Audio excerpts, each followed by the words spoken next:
अस्ति सुरु गरेको थियौँ capital budgeting, types of capital budgeting हैन। त्यसमध्येमा अब सबै तपाईँले टाइप्सहरू एड पनि गर्नुहुन्छ केही टाइप प्रोजेक्टहरू। त दुईवटा प्रोजेक्ट चाहिँ नबिर्सिनुहोस् भनेको थिएँ मैले। एउटा म्युचुअली इन्क्लुसिभ, अर्को म्युचुअली एक्सक्लुसिभ। किन भन्दाखेरि तपाईँले जब भोलि न्युमेरिकल गर्नुहुन्छ त्यसमा तपाईँले डिसिजन दिनुपर्ने हुन्छ र डिसिजन चाहिँ के हुन्छ त, your decision will be different if this project is a mutually exclusive project or this projects are the mutually inclusive project. So can anyone tell me what is mutually inclusive project?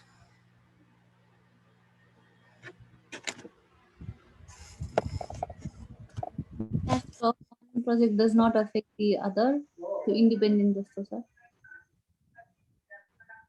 भनेको अर्थ के हो त, cash flow. त्यसलाई हामी independent cash flow पनि भन्छौँ, independent project पनि भन्छौँ हैन।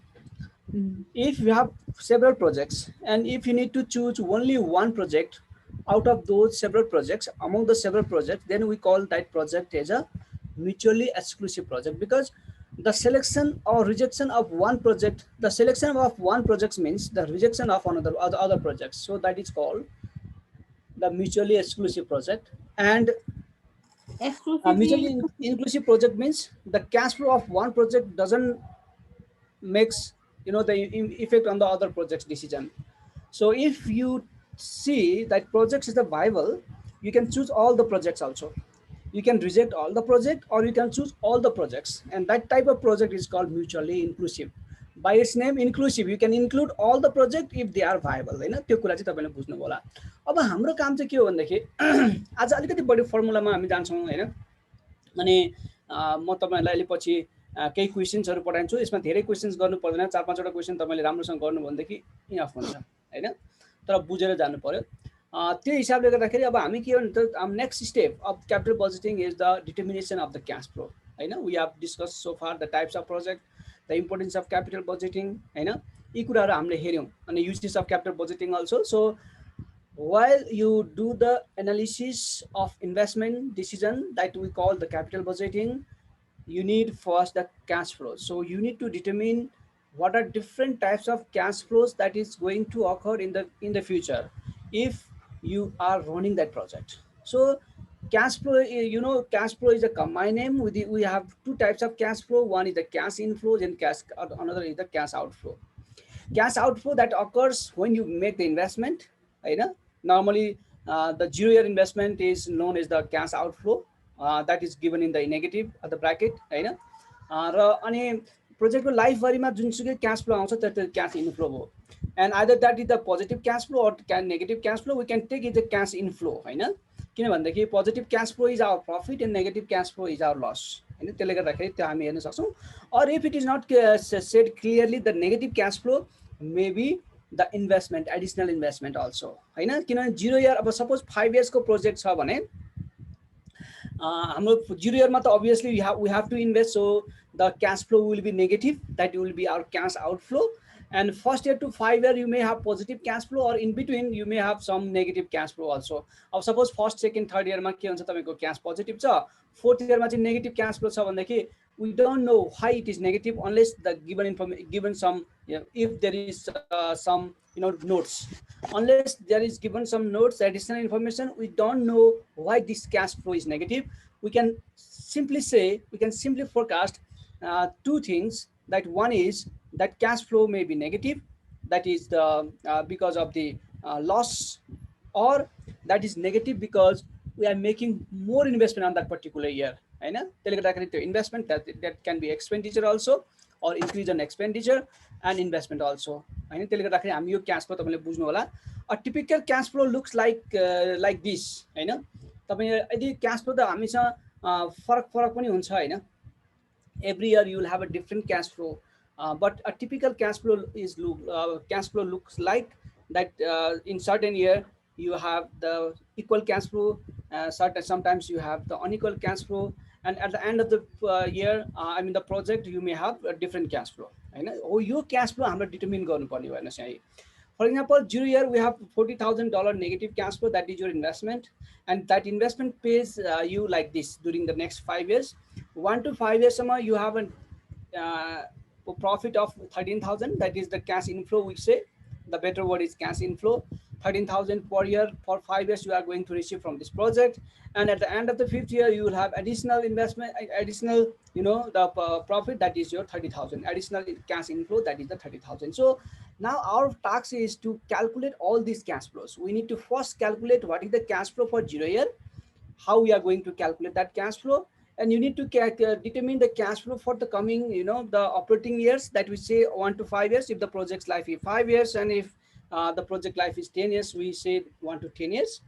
And at the end of the project, the projects we are going to terminate the project, so you can sell the plant and machineries, you can sell the working capital, and you do not need to replace it. So you'll have the additional cash flow for final year, so you have to calculate the additional cash flow for final year. So typically we have 3 steps. You need to first calculate the cash outflow, that we call the NCO. You need to calculate the operating cash flow, and you need to calculate the final year CFAT. है हामी यसरी हामी calculation गर्छौं। यो फर्मेटमा हामीले ल्याउनु पर्यो।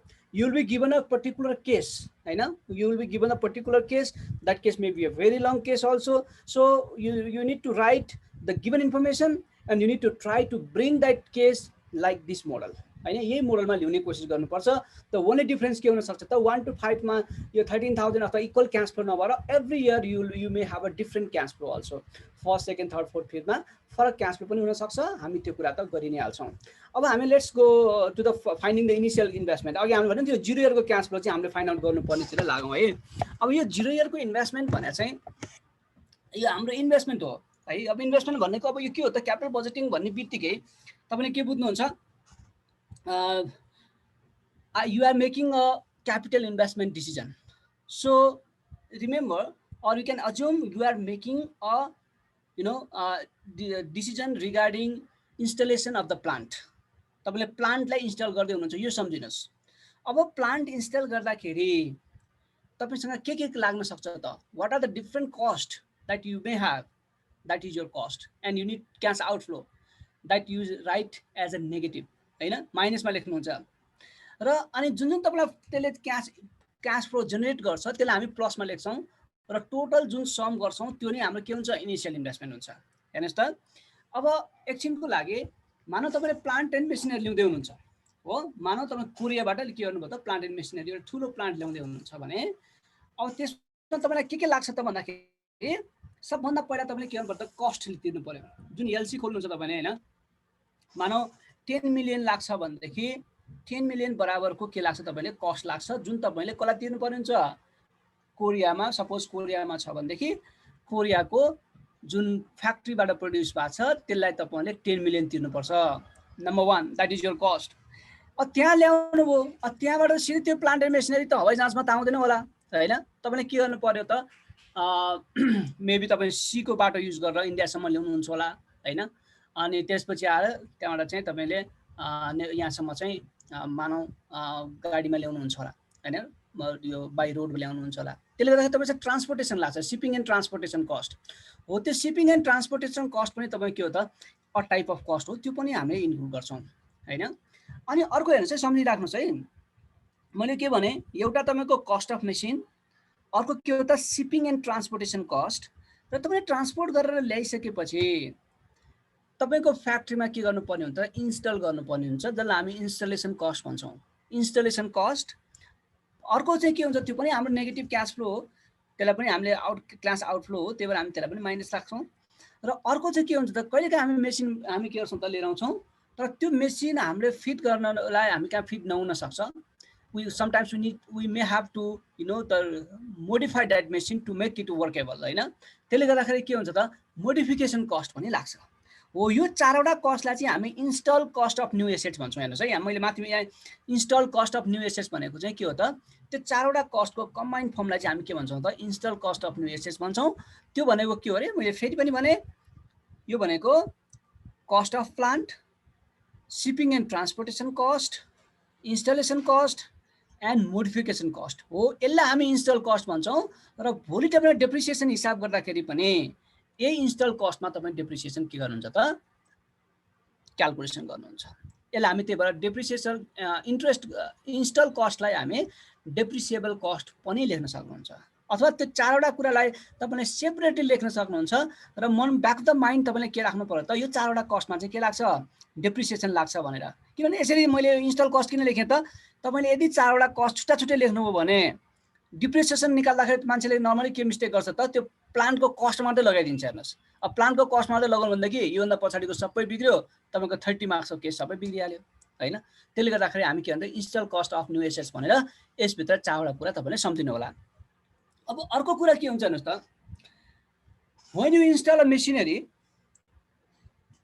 you need to invest certain amount in working capital। जस्तै के हुन्छ त मेसिनरी त युज गर्नुभयो, तपाईँले इन्स्टल गर्नुभयो, इन्स्टल गरिसकेपछि तपाईँलाई क्यास चाहिन्छ होला होइन अपरेट गर्नको लागि। तपाईँलाई अपरेट गर्नको लागि के चाहिन सक्छ, र मटेरियल चाहिन सक्छ। किन भन्दाखेरि you are going to make a install a machine and that machine is going to produce certain products होइन। त्यसको लागि त अभियसली के चाहिन्छ, तपाईँले त र मटेरियल चाहिन्छ। You need to invest on the raw material and when you make the product you have to sell it on the credit first, right? No one is coming to buy in your factory in cash, so you need to sell it on the credit, so that creates the account receivable. So you need to invest on those items. हुन त के amount you will receive on credit, raw material त तपाईले क्रेडिटमा पनि पाउनुहुन्छ, जसलाई हामी account payable भन्छौं। हो यो सबैको कम्बाइन्ड फर्मलाई हामी के भन्छौं, नेट वर्किङ क्यापिटल भन्छौं। Working capital current assets minus current liabilities हो। त्यो वर्किङ क्यापिटल के हुन्छ त बढ्न आउँछ हैन। सपोज तपाईले 2 लाख अथवा 5 लाख तपाईले वर्किङ क्यापिटल इन्भेस्टमेन्ट गर्नु पर्यो भने तपाईको के हो, त्यो इन्भेस्टमेन्ट भयो, त्यही भएर के हो त क्याश आउटफ्लो हो, तपाई माइनसमा लेख्नुहुन्छ। अब पोजिटिभ चाहिँ कुन बेला हुन्छ त, if you have a project or if you have a replacement project। हामीले अस्ति पनि भनेको थियौं कि रिप्लेसमेन्ट प्रोजेक्ट किन के भयो भने normally why do we replace, to get the efficiency हैन। इफिसिएन्सीको लागि हो। तपाईसँग पुरानो मेसिन थियो, पुरानो मेसिनमा बढी ब्रेकडाउन हुन्थ्यो, त्यही भएर तपाईले मेन्टेनेन्सको लागि बढी कस्ट राख्नु, क्याश होल्ड गर्नु पर्थ्यो होला हैन। अनि के हुन्थ्यो त फ्रिक्वेन्टली ब्रेकडाउन हुँदाखेरि तपाईले बढी र मटेरियल राख्नु पर्ने, के र मटेरियल के रे स्टक राख्नु पर्थ्यो होला, इन्भेन्टरी राख्नु पर्ने थियो होला हैन। तपाईको जो कस्टमर छ त्यसलाई पनि है कहिलेकाहीँ बिग्रिन सक्छ, अलिकति बढी स्टक मेन्टेन गर है भनेर बढी क्रेडिटमा दिनु पर्थ्यो होला पहिलाको केसमा। तर when you bring or when you replace the old machine by the new one, it provides you the efficiency. Maybe it is more automatic, it has a automation, so you need less capital, less working capital। अनि lace working capital हुने बित्तिकै के हो त, पहिला तपाईले 5 lakh working capital maintain गर्नु भएको थियो, अब चाहिँ 2 लाख मात्र मेन्टेन गर्नु पर्यो भन्नुको अर्थ त्यो 3 लाख जुन पहिला तपाईको अब पहिला 5 लाख को गरिरहनु भएको थियो, त्यसमध्येको 3 लाख तपाईले बेच्न सक्नुहुन्छ र जसलाई रिप्लेसमेन्ट गर्नु पर्दैन। त्यस्तो केसमा के हुन्छ त पोजिटिभ हुन्छ हेर्नुस् हैन। Working capital suppose decrease by 50,000 भन्नुको अर्थ के हो त, 50,000 बराबरको working capital you can sell it and you don't need to replace it. तपाईले सेल गर्ने रिप्लेस नगर्ने भएपछि that will be cash inflow for you, त्यही भएर हामी प्लस हुन्छ हेर्नुस्। अर्को के हुन्छ त, कहिलेकाहीँ तपाईको के हुन्छ, यस्तो खालको प्रोजेक्टमा तपाई यस्तो खालको मेसिनरी ल्याउनुहुन्छ which is of national importance. के हुन्छ त त्यसले sometimes it may reduce the the pollution and sometimes it is going to generate more employment, so government will provide you certain amount of tax rebate and that is called investment tax credit। जसलाई हामी ITC मात्र पनि भन्छौँ हेर्नुस्। त्यही भएर ITC मात्र आयो भने पनि तपाईले के बुझ्नुस् त, त्यो भनेको के हो, इन्भेस्टमेन्ट ट्याक्स क्रेडिट हो। त्यो इन्भेस्टमेन्ट ट्याक्स क्रेडिट भनेको गभर्नमेन्टले तपाईलाई दिएको सब्सिडी जस्तो हो, त्यही भएर हामी यसलाई के गर्छौँ पोजिटिभ, किनभने that is the inflow for us, त्यही भएर के भयो पोजिटिभ भयो। अब हेर्नुस्, यदि रिप्लेसमेन्टको केस हो भने, यदि रिप्लेसमेन्टको केस हो भने you are considering to install the new machine। so when you install the new machine you don't need the old machine anymore, so you can sell the old machine हैन।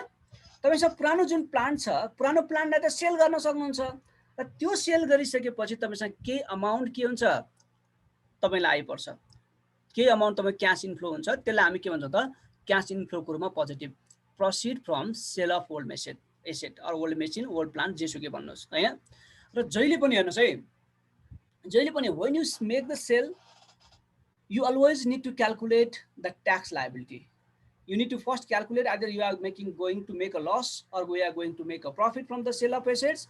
Or if you have a profit, you need to pay the tax, and if you are making the loss, you will have the tax saving. And our tax saving चाहिँ कसरी हुन्छ त तपाईसँग loss भयो भनेदेखि that loss can be carried forward for certain period of time. So from the next year you can make cover the profit, हैन, you can cover your loss from your profit, हैन, त्यसले गर्दा tax saving हुन्छ. Tax saving भयो भने that is cash inflow. हामीलाई cash inflow जस्तो भयो, हैन, क्यास हामीसँग लायबिलिटी घट्यो, त्यही भएर प्लस भयो. ट्याक्स भयो भने के हो त ट्याक्स पेमेन्ट, प्रफिट भयो भने ट्याक्स पे गर्नु पर्यो.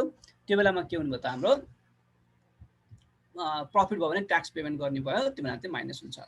र यो सबैलाई तपाईँले यो प्लस माइनस हुन्छ क्यालकुलेसन गर्नुहोस्. यो नै के हो त इनिसियल इन्भेस्टमेन्ट हो है. यसरी हामी फर्स्ट इयरको 0 इयरको क्यास फ्लो निकाल्छौँ. तर तपाईँले आत्तिनु पर्दैन, यो सबै आउँछ भन्ने छैन. यसमध्येको तपाईँको फर्स्टमा install cost of new assets मात्रै पनि हुनसक्छ कहिलेकाहीँ. र नर्मली के हुन्छ त यो कस्ट अनि वर्किङ क्यापिटल र सेल अफ ओल्ड मेसिन चाहिँ नर्मली हुनसक्छ है. जे छ त्यो लेख्ने हो, नभएको कुरालाई खोज्न जानु पर्दैन है. यसरी हामी के गर्छौँ त 0 इयरको क्यास फ्लो निकाल्छौँ. यसमा केही छ तपाईँहरूलाई केही छ कन्फ्युजन? सुनिरहनु भएको छ? सुनिरहेछ. ल ठिक छ. सुने एकजना बोल्यो भने कुरो भयो. ल 4-5 जना 4 जना हुँदो रहेछ हैन. अब हेर्नुहोस् त, अब यसरी अघि हामीले भन्यो यो अब यो फर्स्ट इयरको क्यास फ्लो हामीले निकाल्यौँ हैन. के अरे 0 इयरको क्यास फ्लो यो 40,000 निकालेको हो. यो भनेको जुन 0 इयरमा हाम्रो 40,000 थियो, यो 40,000 निकाल्यौँ. अब हाम्रो काम के हो त यो 1 to 5 इयरसम्मको अपरेटिङ क्यास फ्लो निकाल्नु पर्यो. यो अलिकति सजिलो छ, that is your income statement नै हो. हेर्नुहोस् हैन. अब यसमा हामी के गर्छ त सेल्सबाट सुरु हुन्छ, त्यहाँबाट हामी लेस क्यास एक्सपेन्सेस गर्छौँ, जसलाई अपरेटिङ एक्सपेन्सेस पनि भनेर हुन्छ हैन. अपरेटिङ एक्सपेन्सेस एक्सक्लुडिङ डेप्रिसिएसन पनि भन्छौँ. यो माइनस गरिदिनुहोस्. Earning before depreciation and tax आउँछ, इबिडिटी और सेभिङ भन्छौँ हामी यसलाई है. कहिलेकाहीँ तपाईँलाई सेभिङ मात्र पनि दिन सक्छ. प्रोजेक्टले यति सेभिङ गर्छ, नयाँ एसेट्सले यति सेभिङ गर्छ भनेदेखि तपाईँ सिधै यो थर्ड लाइनबाट सुरु गर्न सक्नुहुन्छ. इबिडिटी और सेभिङ भनेर यहाँबाट सुरु गर्न सक्नुहुन्छ. लेस डेप्रिसिएसन, डेप्रिसिएसन हामी क्यालकुलेसन गरिहाल्छौँ. हामीसँग दुईटा मेथड नर्मली युज हुन्छ, एउटा स्टेट लाइन मेथड, अर्को म्याकर्स मेथड. म्याकर्स मेथड भनेको चाहिँ तपाईँको बुकमा अथवा बुकमा पनि नभनौँ, यो तपाईँको टेबल छ, फाइनेन्सियल टेबल जुन तपाईँले युज गर्नुहुन्छ, त्यसको लास्टमा म्याकर्स डेप्रिसिएसन टेबल भन्ने हुन्छ. त्यसमा जाने हो, त्यसमा गएर इयरको लाइफ दिएको हुन्छ, त्यो लाइफ अनुसारले के गर्नु पर्छ तपाईँले पर्सेन्टेज हेरेर क्यालकुलेसन गर्ने हो है. त्यो हामीले गर्दाखेरि पनि थाहा भइहाल्छ. अनि त्यति गरेपछि तपाईँको के आउँछ, अर्निङ बिफोर ट्याक्स आउँछ. अनि obviously you need to pay tax. अनि अर्निङ आफ्टर ट्याक्स आउँछ. यो भनेको हाम्रो earning after tax net income भयो. हामीलाई चाहिएको क्यास फ्लो हो नि त हैन. त्यही भएर क्यास फ्लोमा चाहिँ निकाल्दाखेरि के गर्नु पर्छ, डेप्रिसिएसनलाई एड ब्याक गर्नु पर्यो. जुन हामीले माथि लेस गरेको डेप्रिसिएसन लेस गरेको अमाउन्ट थियो, त्यसलाई अब तपाईँले के गर्नु पर्छ, डेप्रिसिएसनलाई फेरि त्यो अमाउन्टलाई एड गर्ने. कारण के हो त यसले ट्याक्स सेभिङ गर्नको लागि हैन. एकपल्ट माइनस गर्यौँ अनि ट्याक्स तिर्यौँ, त्यसपछि फेरि के गर्नु त प्लस गर्यौँ, र जुन अमाउन्ट आउँछ त्यसलाई हामी के भन्छ क्यास फ्लो आफ्टर ट्याक्स भन्छौँ. अब हेर्नुहोस् त, यहाँ हेर्नुहोस् सेल्स एउटै छ भने तपाईँको लाइफ सपोज 5 इयर्स छ, सेल्स एउटै छ भनेदेखि तपाईँले यसरी एउटै टेबलबाट एउटै कलममा गर्न सक्नुहुन्छ. तर सेल्स फरक फरक छ भने तपाईँले के गर्नु पर्यो, फरक फरक कलम बनाउनु पर्यो. डट डट डट दिएको छ नि. 5 इयर्स छ भने 5 इयर्सको डिफ्रेन्ट सेल्स छ भनेदेखि 5 इयर्ससम्मको फरक फरक बनाउनु पर्यो. हेर्नुहोस् एउटा कुरा. अर्को चाहिँ कहिलेकाहीँ सेल्स सेम हुँदा हुँदै पनि यदि तपाईँको डेप्रिसिएसन मेथड चाहिँ म्याकर्स छ भने, एमएससिआरएस म्याकर्स भन्छ, म्याकर्स डेप्रिसिएसन छ भने तपाईँको के हुन्छ त हरेक इयरमा डेप्रिसिएसन फरक फरक हुन्छ. त्यसले गर्दाखेरि त्यो कन्डिसनमा पनि तपाईँले के गर्नुपर्ने हुन्छ त, यहाँ इन्डिभिजुअल इयरको 1 2 3 4 5 भनेर राख्नुपर्ने हुन्छ र हामी के गर्छौँ सेपरेटली गर्नुपर्ने हुन्छ. हो यहाँबाट हामी के गर्छौँ त, यो त सजिलो कुरा हो. यहाँले इन्कम स्टेटमेन्ट बनाउनु भएको थियो, त्यसमा हामीले के गर्नु त डेप्रिसिएसनलाई एडजस्टमेन्ट गरेर क्यास फ्लो आफ्टर ट्याक्स निकाल्यौँ है. यहाँसम्म केही प्रब्लम छ जस्तो मलाई लाग्दैन. भनेको अब हामीले के गर्नु त हेर्नुहोस् त, यो अहिलेको यो 1 to 5 इयर्सको पनि बनाइसक्यौँ. हेर्नुहोस् यो 13,000 पनि बनाइसक्यौँ. भनेको अबको पार्ट के हो त, हाम्रो 5th इयरको फाइनल इयरको क्यास फ्लो ट्याक्स चाहिँ के गर्नु पर्यो त, हामीले निकाल्नु पर्यो. अब फाइनल इयरको निकाल्दाखेरि हामीले गर्ने पार्ट के हो त, हाम्रो फर्स्टकोसँग केही कुराहरू चाहिँ के छ लिङ्क छ यसमा. हेर्नुहोस् जसलाई हामी टर्मिनल क्यास फ्लो पनि भन्छौँ अथवा फाइनल इयर सिएफएटी पनि भन्छौँ है. त्यो भनेर चाहिँ के हो त, terminal cash flow is the net cash flow that occurs at the end of the life of the project. अघि मैले भने जस्तै तपाईँको प्रोजेक्ट सकिएपछि तपाईँले मेसिनलाई बेच्न सक्नुहुन्छ, तपाईँसँग त्यहाँ भएको सबै सामानहरू बेचिदिन सक्नुहुन्छ होइन। तपाईँसँग सपोज ल्यान्डहरू पर्चेस गर्नुभएको थियो भने त्यसलाई बेचिदिन सक्नुहुन्छ, घरहरू लिनुभएको थियो भने त्यसलाई बेचिदिन सक्नुहुन्छ। एडिसनल कस्ट पनि लाग्न सक्छ, जस्तै तपाईँले घर लिजमा लिनुभएको थियो होइन, अनि आफ्नो तरिकाले मोडिफिकेसन गर्नुभएको थियो भनेर अनि तपाईँलाई पहिलाको जस्तै बनाउनुपर्छ भनेर तपाईँले त्यो चाहिँ एग्रिमेन्ट गर्नुभएको थियो भनेदेखि त्यहाँ तपाईँलाई एडिसनल कस्ट पनि लाग्न सक्छ। यदि इन्भाइरोमेन्टलाई तपाईँले केही असर गर्नुभएको छ भनेदेखि त्यहाँ एडिसनल कस्ट तपाईँले बियर गर्नुपर्ने हुन्छ होइन। हो यस्ता कुराहरू सबै क्यालकुलेसन गरेर हामी फाइनल इयरको क्यास फ्लो निकाल्छौँ। हो त्यो फाइनल इयरको क्यास फ्लोको नम्बर यी 3टा कुरा हुन्छ। हेर्नुहोस् है, सबभन्दा पहिला के गर्नुहोस् त, तपाईँले डिफ्रेन्सियल क्यास स्यालेज भ्यालु निकाल्नुहोस्। डिफ्रेन्सियल भनेको नयाँ प्रोजेक्टको केसमा डिफ्रेन्सियल भनेको जति छ त्यति नै हुने भयो होइन। तर पुरानो प्रोजेक्टको केसमा के हुन्छ त, तपाईँसँग ओल्ड पनि हुन सक्थ्यो यदि तपाईँ नयाँ किनेको भए होइन, र नयाँ त छँदैछ। हो त्यो दुईटाको तपाईँले डिफ्रेन्सियल क्यास स्यालेज भ्यालु निकाल्नुहुन्छ।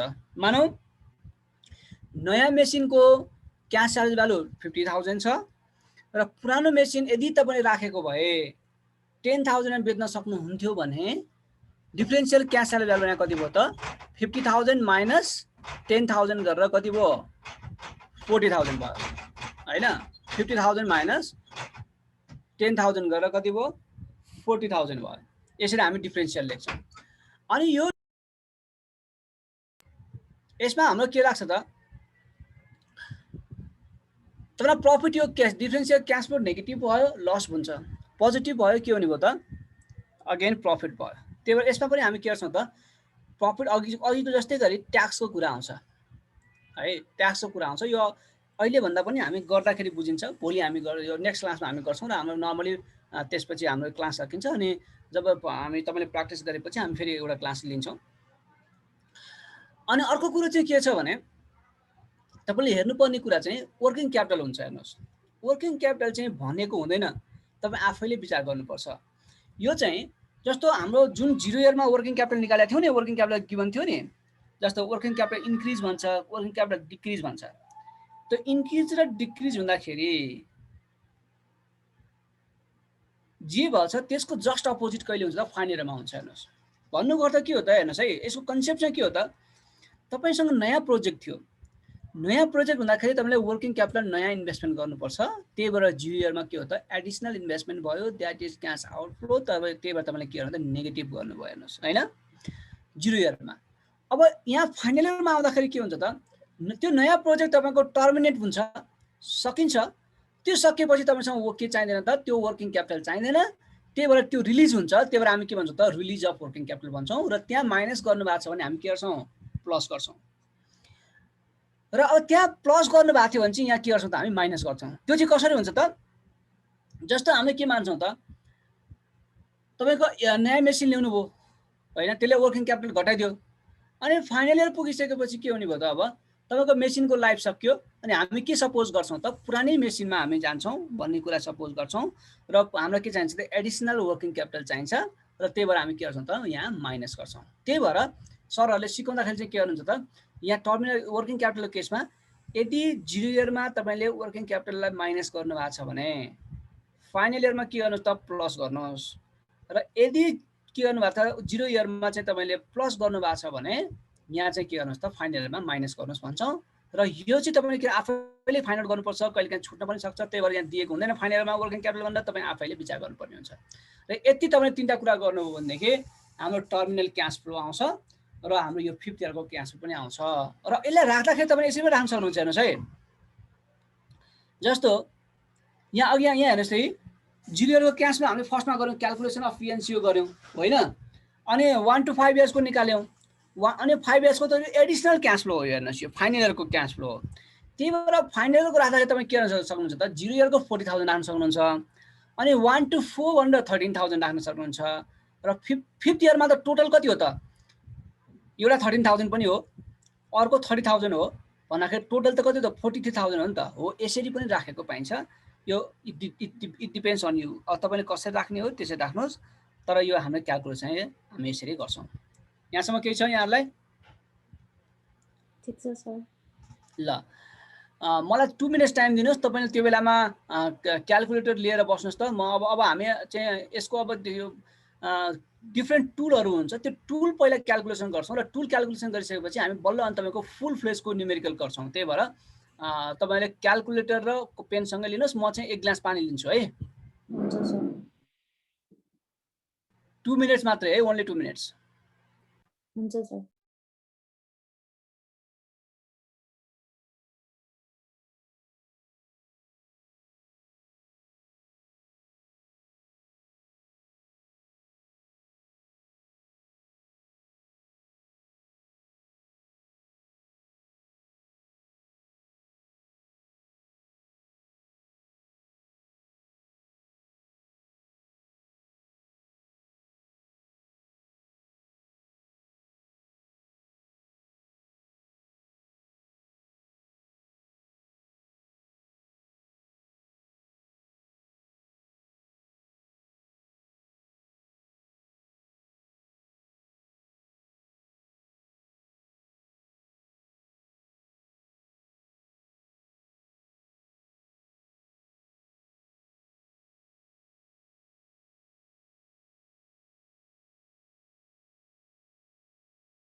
ल अब यसमा केही कुराकानी फर्स्टमा गरौँ, अलिकति थोरै 5 मिनट्स जस्तो। कहिलेकाहीँ तपाईँलाई केही कन्फ्युजन आउने कुराहरू हुन्छ होइन, र कहिलेकाहीँ न्युमेरिकल के अरे थ्योरीमा पनि सोधिरहेको हुन्छ।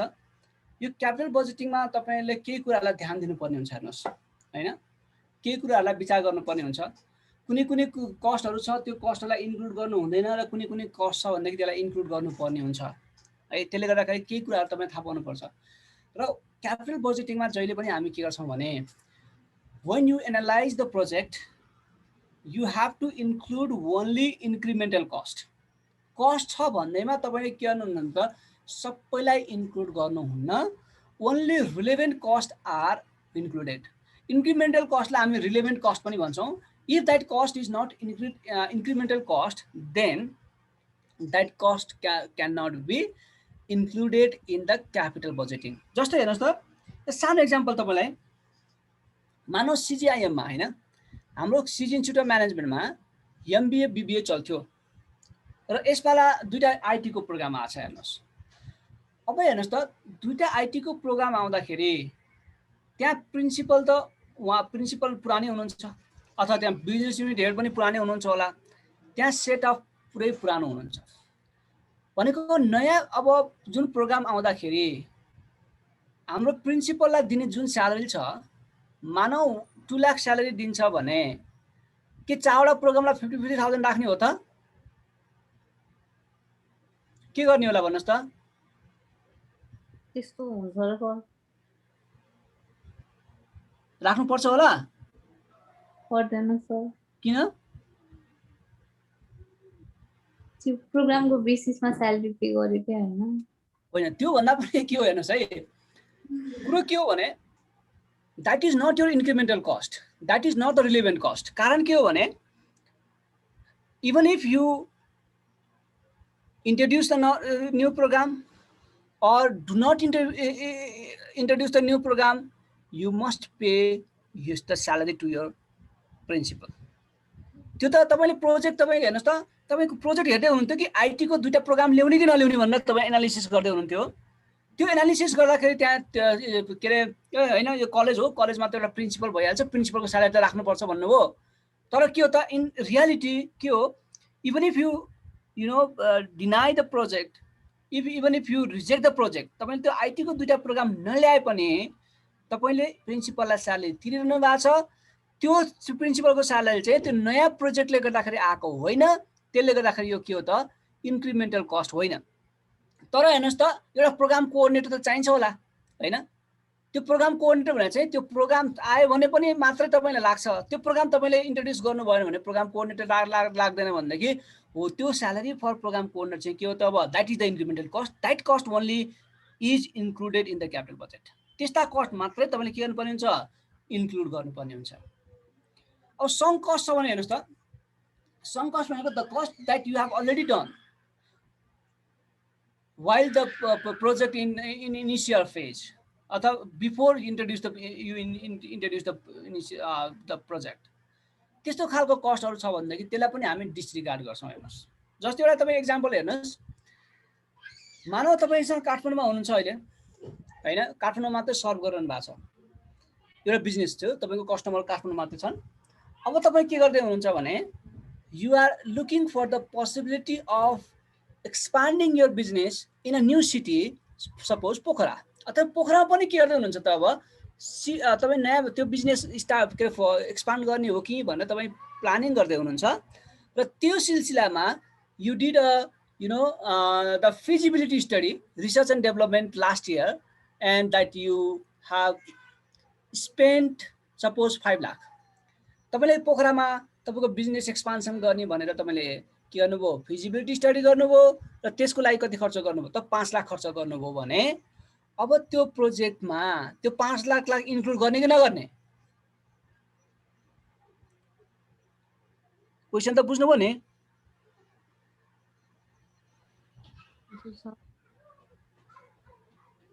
कि गर्ने कि नगर्ने भन्नुस् न, किन भन्ने कुरा त आइहाल्छ फेरि। सर फेरि भन्नु न क्वेशन। जस्तै मैले के भने त, तपाई एउटा बिजनेस रन गर्दै हुनुहुन्छ अहिले हैन, so you are now looking for the opportunity to expand your business, so you have spent 5 lakh rupees in the feasibility study to expand your business in Pokhara city। अब तपाई के गर्दै हुनुहुन्छ त, अहिले डिसिजन गर्दै हुनुहुन्छ कि पोखरामा तपाईको बिजनेस एक्सपान्सन गर्ने कि नगर्ने भनेर। त्यसको लागि तपाईले कस्टहरु एस्टिमेसन गर्दै हुनुहुन्छ। जुन 5 लाख रुपैयाँ खर्च गरेका थियौं हामीले रिसर्च एन्ड डेभलपमेन्टको लागि, त्यसलाई हामीले यो नयाँ प्रोजेक्टको कस्टमा राख्ने कि नराख्ने? राख्ने होला सर। राख्नुपर्छ। किन? किनभने त्यही प्रोजेक्टको लागि युज भइरहेको हो नि त रिसर्च हो। तर तरले अलि कुरो बिगार्छ कि क्या हो? हजुर सर, तरले अलि कुरो बिगार्छ कि जस्तो छ यसमा। तर भन्नुभयो ठिक छ।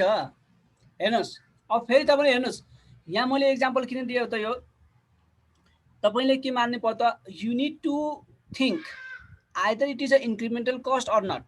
तपाईले यो कुरा विचार गर्नु पर्यो। अथवा if it is a sunk cost, sunk cost छ भने पनि त्यो तपाईले डिसरिगार्ड गर्ने भनेको छ। अब हेर्नुस् त, तपाईले पोखरामा बिजनेस एक्सपान्सन नगर्ने हुनुभयो भने त्यो 5 लाख तिर्नु पर्छ कि पर्दैन? पर्छ सर, पर्छ। एक्ज्याक्टली। भनेपछि हेर्नुस् त, तपाईको जुन नयाँ प्रोजेक्टसँग त्यो 5 लाखको केही पनि सम्बन्ध छैन। तपाईले एक्सेप्ट गर्नुहोस् अथवा रिजेक्ट गर्नुहोस्, you must pay that cost. So that is not the incremental cost. तपाईले एक्सेप्ट गर्दाखेरि त्यो कस्ट लाग्ने, तपाईले रिजेक्ट गर्दाखेरि त्यो कस्ट नलाग्ने छ भने मात्रै त्यसलाई हामी इन्क्रिमेन्टल कस्ट भन्छौँ। यो केसमा तपाईले के गर्दाखेरि, रिजेक्ट गर्दाखेरि पनि तपाईलाई त्यो कस्ट लाग्छ, त्यसले गर्दाखेरि that is your sunk cost that is not your incremental cost, that is not your relevant cost, so you need to disregard this cost है। त्यसले गर्दाखेरि त्यो पार्ट पनि भयो। अर्को चाहिँ के हो त अपर्च्युनिटी कस्ट छ भने त अभियसली हामीले इन्क्लुड गर्नुपर्छ, यसमा खासै कन्फ्युजनको पार्ट छैन। तपाईको के छ त मानौ तपाईले चाहिँ अन्त भएदेखि एउटा भाडामा तपाईले लिन सक्नुहुन्थ्यो, कुनै हाउस रेन्टमा लिन सक्नुहुन्थ्यो होइन, तपाईसँग आफ्नै घर थियो, त्यो घर युज गरेर फ्याक्ट्री तपाईले त्यसमा लगाउँदै हुनुहुन्छ भनेदेखि त्यो कस्ट चाहिँ तपाईले चार्ज गर्नुपर्छ, त्यो रेन्ट चाहिँ, किन that is the opportunity cost होइन। किनभनेदेखि त्यो त आखिर तिर्नै पर्थ्यो तपाईले आफ्नो घरमा नराख्नु भएको भए हो। त्यस्तो अपर्च्युनिटी कस्टहरू चाहिँ हामी राख्छौँ, त्यसलाई चाहिँ इन्क्लुड गर्नुपर्ने हुन्छ। अब ट्याक्सलाई एडजस्टमेन्ट गर्नुपर्छ, हामीले कुरा गरिहाल्यौँ। र अर्को चाहिँ के त फाइनेन्सिङ कस्ट छ भनेदेखि त्यसलाई इग्नोर गर्ने। हेर्नुहोस् जस्तै यहाँ पनि एउटा इक्जाम्पल हेर्नुहोस् है, एउटा सुन्नुहोस् राम्रोसँग। मानव तपाईँले के गर्नुभयो त बिजनेस एक्सपान्सन गर्ने हुनुभयो पोखरामा, त्यसको लागि तपाईँलाई 1 करोड पैसा लाग्यो। त्यो 1 करोडमा 50 लाख चाहिँ तपाईँले इक्विटी सेयरबाट गर्ने हुनुभयो, 50 लाख चाहिँ डेब्टबाट गर्ने हुनुभयो। डेब्टको लागि इन्ट्रेस्ट तिर्नुपर्छ, इक्विटी होल्डरको लागि के तिर्नुपर्छ, डिभिडेन्ड तिर्नुपर्छ। त्यो डिभिडेन्ड र इन्ट्रेस्ट तिरेको कस्टलाई इन्क्लुड गर्ने कि नगर्ने? नगर्ने होला सर। किन नगरे त हामीले भन्यो होइन, this is the financing cost, so we need to ignore it हैन। त्यो कस्टमै आउँदैन नि सर, त्यो सबै कस्ट सबै घटाएर मिलाएर प्रफिट निकालेर अनि न बाँडिन्छ हैन। आउँछ भने कस्टमा त नआउने त कुरै छैन, आउन त आइहाल्छ नि, कस्ट त आयो त हैन र। तर किन इन्क्लुड नगर्ने होला त ल भन्नुस् त?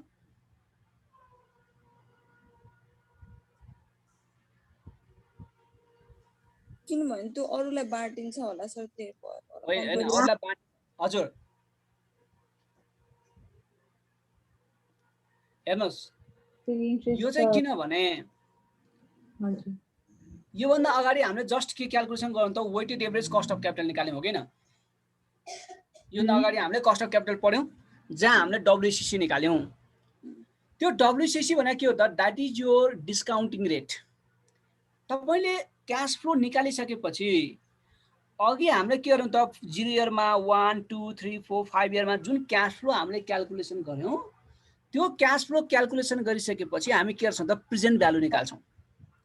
र त्यो प्रेजेन्ट भ्यालु निकाल्नको लागि हामीलाई कुनै एउटा डिस्काउन्टिङ रेट चाहिन्छ हो। त्यो डिस्काउन्टिङ रेट भनेको के हो त, weighted average cost of capital हो। हेर्नुस् डब्ल्युसीसी, डब्ल्युसीसी कसरी निस्किन्छ, त्यहाँ कस्ट अफ डेट पनि हुन्छ, इन्ट्रेस्ट हो त्यो भनेको, डिभिडेन्ड पनि हामीले हिसाब गरेको हुन्छौं, प्रेफर्ड स्टक डिभिडेन्ड पनि हिसाब गरेको हुन्छौं।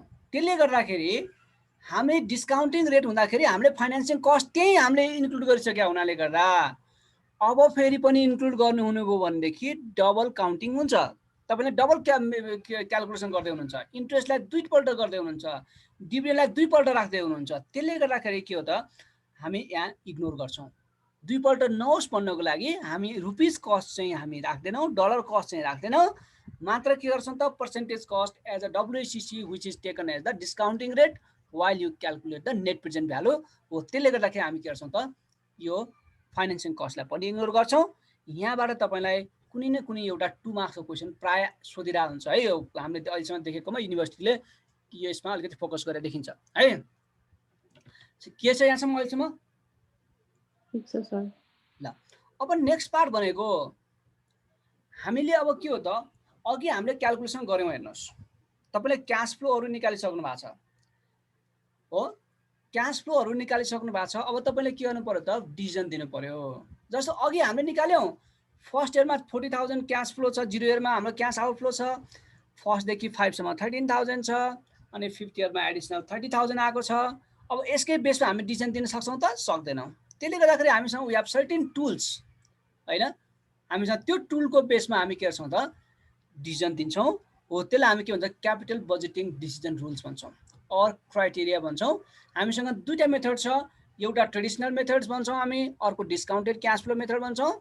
ट्रेडिसनल मेथड्सले टाइम भ्यालु अफ मनीलाई कन्सिडर गर्दैन, डिस्काउन्टेड क्याश फ्लो मेथडले के गर्छ, टाइम भ्यालु अफ मनीलाई कन्सिडर गर्छ है। जस्तो हामीसँग पेब्याक पिरियड छ, अकाउन्टिङ रेट अफ रिटर्न छ, अनि डिस्काउन्टेड क्याश फ्लो मेथडमा discounted payback period, net present value, profitability index, internal rate of return र modified internal rate of return छ। अब यो सबैलाई तपाईले के गर्नु पर्यो, क्याल्कुलेसन गर्नु पर्यो। हामी स्टार्ट गरौँ पेब्याक पिरियडबाट। हेर्नुस् पेब्याक पिरियड भनेको के हो त, by its name this is the number of years or it is a time to recover your initial investment. तपाईँले इन्भेस्टमेन्ट गर्नुभयो, मानौ 1 लाख इन्भेस्टमेन्ट गर्नुभयो, $1 लाख, त्यो $1 लाख रिकभर गर्न कति टाइम लाग्छ भन्छ भनेदेखि त्यसलाई हामी के भन्छ त पेब्याक पिरियड भन्छौँ। पेब्याक पिरियड क्यालकुलेसन गर्दाखेरि हामीसँग if you have a even cash flow, you have simply the formula initial investment divide by annual CFAT। जस्तो अघि हामीले भन्यौँ नि 40,000 इन्भेस्टमेन्ट थियो अनि एभ्री इयर 13,000 मात्रै आउँथ्यो, त्यो 5th इयरमा एडिसनल क्यास फ्लो थिएन भने हामी के गर्छौँ 40,000 डिभाइड बाई 13,000 गरेर त्यहाँबाट इयर आइहाल्थ्यो होइन। यो चाहिँ केमा आउँछ, इयरमा आउँछ। यदि क्यास फ्लो अनिभन छ भने भन्नुको अर्थ एभ्री इयर क्यास फ्लो के छ त फरक छ भने त्यो केसमा चाहिँ हामी के गर्छौँ त एउटा फर्मुला लाउँछौँ। त्यो अहिले यहाँले त्यति त्यहाँ गर्नु पर्दैन, हामीले गर्दाखेरि अलिकति बुझिनुहुन्छ। हामी के गर्छौँ त minimum year plus amount to recover divided by CFAT of maximum year भन्छौँ। अब यतिले तपाईँले बुझ्नुहुन्न होइन। अहिले हामी न्युमेरिकल त्यो अहिले यसको example just after this slide हामी गर्छौँ, त्यो बेलामा तपाईँले हेर्न सक्नुहुन्छ है। जस्तो हेर्नुहोस् त, suppose Namaste corporation has 3 projects under consideration, you need to calculate the payback period and make the decision. अब पेब्याक पिरियडबाट डिसिजन गर्दाखेरि अब हेर्नुहोस् त, तपाईँसँग म्युचुअली एक्सक्लुसिभ प्रोजेक्ट छ भने, म्युचुअली एक्सक्लुसिभ भनेको के हो त एउटा मात्र प्रोजेक्ट चुज गर्ने हो। त्यो छ भने तपाईँ के गर्नुहुन्छ त जुनको सबभन्दा कम पेब्याक पिरियड हुन्छ त्यही नै हामी चुज गर्छौँ। किनभनेदेखि जुन प्रोजेक्टले हाम्रो इन्भेस्टमेन्ट चाँडो फिर्ता गरिदिन्छ त्यसैलाई हामीले चुज गर्ने हो होइन। तर यदि त्यो प्रोजेक्ट चाहिँ म्युचुअली इन्क्लुसिभ प्रोजेक्ट छ भनेदेखि हामी के गर्छौँ त, यदि त्यो प्रोजेक्टको लाइफभन्दा पेब्याक पिरियड कम छ भने, सपोज लाइफ 5 इयर्स छ पेब्याक पिरियड 4 इयर्स छ भने हामी के गर्छौँ चुज गर्छौँ। किनभने त्यसले के गर्छ लाइफभरिमा उसले आफ्नो पेब्याक गर्छ। र अर्को चाहिँ के हुन्छ भने यदि तपाईँसँग पर्टिकुलर स्ट्यान्डर्ड छ, certain companies may have some policy regarding the investment in terms of payback period. Some companies they do not invest on the project which has suppose the payback period more than suppose 6 years. 6 वर्षमा मेरो investment आउनुपर्छ भनिदिन्छ। हुन त त्यो प्रोजेक्टको life 10 years 12 years हुनसक्छ भनेदेखि तपाईँले अब त्यो बेलामा स्ट्यान्डर्डलाई कम्पेरिजन गर्नु पर्यो। हेर्नुहोस् यदि त्यस्ता खालको स्ट्यान्डर्ड छ भने, त्यस्ता खालको पोलिसी छ भने त्यो पोलिसीसँग गर्ने हो। र त्यो पोलिसी अनुसारले तपाईँको अब 6 इयर्स छ भनेदेखि उसको पोलिसी नै के हो त कम्पनीको, उसको इन्भेस्टमेन्ट कहाँ गर्छ उसले, जसको पेब्याक पिरियड 6 इयर्स त्योभन्दा कम छ त्यसमा इन्भेस्टमेन्ट गर्छ भनेदेखि तपाईँले अब के गर्नु त, if you have the payback period less than 6 year you can select all the projects and you can reject all the projects if the payback period is more than 6 years है। अब calculation चाहिँ कसरी गर्ने हेर्नुहोस् त, यहाँ अब यहाँ इनिसियल इन्भेस्टमेन्ट 40,000 छ। अब इनिसियल इन्भेस्टमेन्ट भनिसकेपछि माइनसमा दिनु परेन, इन्भेस्टमेन्ट भनेको नेगेटिभ नै हो। अब फर्स्ट प्रोजेक्ट, सेकेन्ड प्रोजेक्ट र थर्ड प्रोजेक्ट, अब बी र सी त उस्तै हो होइन। यहाँ केही कुरा मात्रै मैले यहाँ time value of money consider गर्नलाई मात्रै राखेको कुरा हो यो। अब फर्स्ट र सेकेन्डमा, फर्स्टमा इभन क्यास फ्लो छ जहाँ इक्वल क्यास फ्लो होइन, सेकेन्डमा चाहिँ अनइभन क्यास फ्लो छ। अब कसरी क्यालकुलेसन गर्ने हेर्नुहोस् त, फर्स्टको केसमा हामीले अघि के भनेको थियौँ त, मैले पहिला फर्स्टको यहाँ देखाएँ एमा पेब्याक पिरियड भनेको के हो त, initial investment divide by annual CFAT। Initial investment 40,000 थियो र एनुअल CFAT भनेको हरेकमा इक्वल भएपछि एनुअल पनि त्यही नै हुने भयो, 13,000 थियो गरेर 3.08 आयो। यहाँ त गाह्रो छैन केही पनि होइन। अब सेकेन्ड प्रोजेक्ट छ भने, अब यदि क्यास फ्लो अनइभन छ भनेदेखि हामी के गर्नुपर्ने हुन्छ त, सबभन्दा पहिला क्युमुलेटिभ निकाल्नु पर्ने हुन्छ। त्यही भएर तपाईँले यहाँ स्लाइडमा देख्न सक्नुहुन्छ क्यालकुलेसन अफ क्युमुलेटिभ CFAT। एउटा फर्स्टमा प्रोजेक्ट यही फर्मेटमा लेख्नुहोस्, अनि इयर लेख्नुहोस् 02 अनि सबै लेख्नुहोस्, अनि यसलाई क्युमुलेटिभ गर्नु हेर्नुहोस् त। जस्तो हाम्रो फर्स्टमा त 0 इयरमा त 40,000 नेगेटिभ छ, नेगेटिभ 40,000 भयो। प्रोजेक्ट ए को कुरा गर्दैछु, बी को कुरा गर्दैछु मैले। अनि फर्स्ट इयरमा के हो त 40,000 नेगेटिभ प्लस 7,000 यो नि क्युमुलेटिभ गर्दै जाने भने होइन, कति हुन्छ त 33,000 हुने भयो। अब सेकेन्ड इयरमा आएपछि के हुने भने त 33,000 नेगेटिभ थियो, सेकेन्ड इयरको क्यास फ्लो प्लस 10,000 गर्नुहोस् कति भयो 23,000 भयो। यसरी गर्दै गर्दै गर्दै जानुहोस्। प्रोजेक्ट सीको पनि यसरी गर्नुहोस्। यसमा के कन्फ्युजन छ हेर्नुहोस् त, तपाईँले हेर्नुहोस् एकपल्ट यो आफैले क्यालकुलेसन गरेर हेर्नुहोस् त।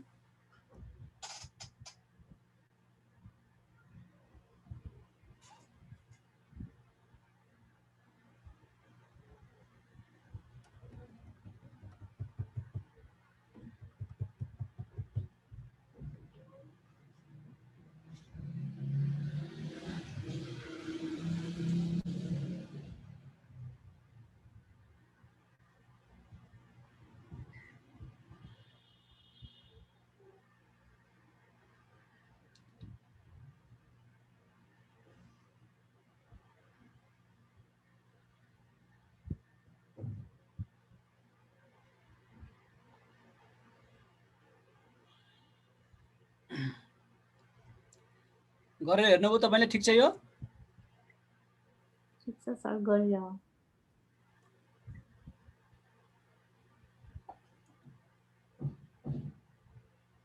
ल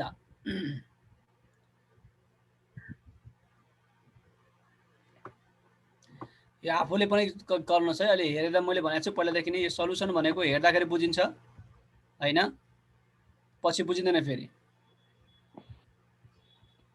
ओके यति तपाईले गर्नुहुन्छ हेर्नुहोस् है अब यहाँ कुनै इयरमा यदि क्युमुलेटिभ सीएफएटी 0 आएको भए त्यही रेस्पेक्टिभ इयर नै के हुन्थ्यो त पेब्याक पिरियड हुन्थ्यो मानौ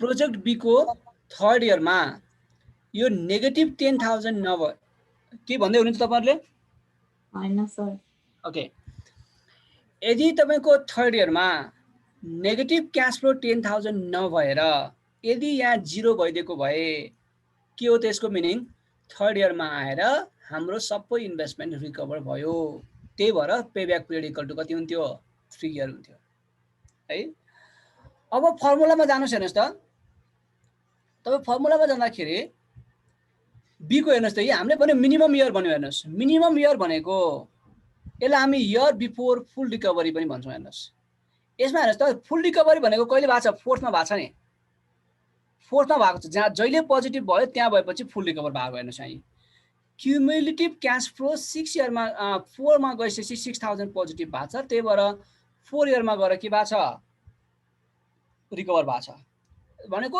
इन बिट्विन 3 and 4 इयर्सले के गर्दछ कभर गर्दछ 3 र 4 मा मिनिमम इयर कुन हो त 3 हो त्यही भएर हामीले 3 लेख्यौं यहाँ हेर्नुस् 3 प्लस अब थर्ड इयर मिनिमम इयर हो भने त्यो थर्ड इयरमा रिकभर नभएको अमाउन्ट कति हो त जति लास्टमा नेगेटिभ भ्यालु छ त्यो भ्यालु हो हेर्नुस् थर्ड इयरमा रिकभर नभएको कति हो त 10,000 हो र यो 10,000 चाहिँ हामी पोजिटिभै राख्छौं यहाँ 10,000 divide by CFAT of maximum year भनेको चाहिँ कति हो त फोर्थ इयरमा हो हैन फोर्थ इयर हो नि त म्याक्सिमम भनेको यसमा हैन किन त थर्ड र फोर्थमा त भएको छ त्यसले गर्दाखेरि हामी के गर्छौं त फोर्थ इयरको 16,000 ले डिभाइड गर्छौं हेर्नुस् त 3 प्लस 10,000 भनेको लास्टको नेगेटिभ भ्यालु 16,000 भनेको जहिले रिकभर भएको छ त्यो इयरको क्याश फ्लो आफ्टर ट्याक्स अब मलाई तपाईहरुले भन्नुहोस् यसरी हुँदाखेरि 3.63 आउँदछ अब यदि यही हो भने मलाई अब प्रोजेक्ट सी को भन्नुस् त प्रोजेक्ट सी मा which is the minimum year 2 sir exactly अनि प्लस अमाउन्ट टु रिकभर कति हुने भयो 8,000 हजुर मिनिमम इयरको नेगेटिभ भ्यालु कति भयो 5,000 sir exactly divided by CFAT of maximum इयरको सीएफएटी कति हो यहाँ म्याक्सिमम इयर भनेको रिकभर भएको इयर 8,000 सर 13,000 हो नि 8,000 त नेगेटिभ यो त के भयो हामी त पोजिटिभ भयो त्यहाँ आइसिएससी फुल रिकभर भयो हामीलाई त कहिलेको प्रोजेक्ट फोर्थ इयरको थर्ड इयरको क्याश फ्लो त 13,000 हो नि त 13,000 चाहिँ राख्नु पर्यो ठीक छ 3 प्लस 5,000 डिभाइड बाइ 13,000 ल हेर्नुस् त्यहाँ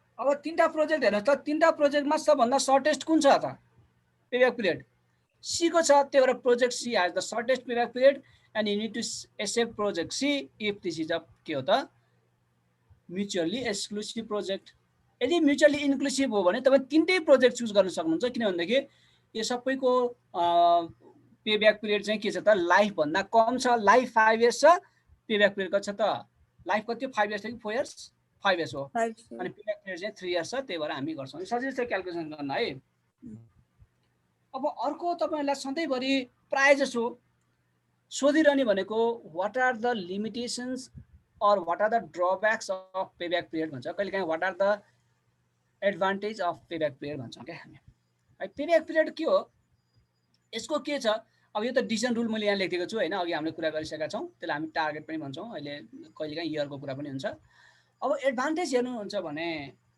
यो के छ त this is the very easy to calculate and understand. Very simple छ हेर्नुहोस् यो। तपाईँले एकदम ट्रेडिसनल व्यापार गरेर मान्छेलाई पनि यो भनेको पेब्याक पिरियड हो भन्नु भने कि सजिलैसँग बुझ्छ। त्यही भएर this is very simple concept and easy to understand and calculate, number 1। Second चाहिँ के त्यसले liquidity, you are focusing on liquidity भनेको तपाईँको आफ्नो इन्भेस्टमेन्ट मलाई आउनुपर्छ है चाँडै भन्ने लाग्छ भन्दा के हो त, it focuses on liquidity, so that is another advantage. And it deals with the risk, किन भन्दाखेरि तपाईँ रिस्की प्रोजेक्ट छ भनेदेखि सर्ट हाम्रो पेब्याक पिरियड लिन्छौँ र त्यसले हामी नर्मली के भन्छौँ त, यो चाहिँ रिस्कलाई यसले डिल गर्छ भन्छौँ। भनेदेखि यसको एडभान्टेज भन्दा चाहिँ के छ त, डिसएडभान्टेज चाहिँ बढी छ। हेर्नुहोस् यसको डिसएडभान्टेज के हो त, it does not consider time value of money. हेर्नुहोस् त, यो टाइम भ्यालु अफ मनीलाई कन्सिडर गर्दैन। हेर्नुहोस् टाइम भ्यालु अफ मनीलाई कन्सिडर नगरेपछि रिस्क फ्याक्टरलाई पनि कन्सिडर गर्दैन। तपाईँ त्यो एउटा पोइन्ट पनि लेख्न सक्नुहुन्छ होइन, it ignores the risk factor.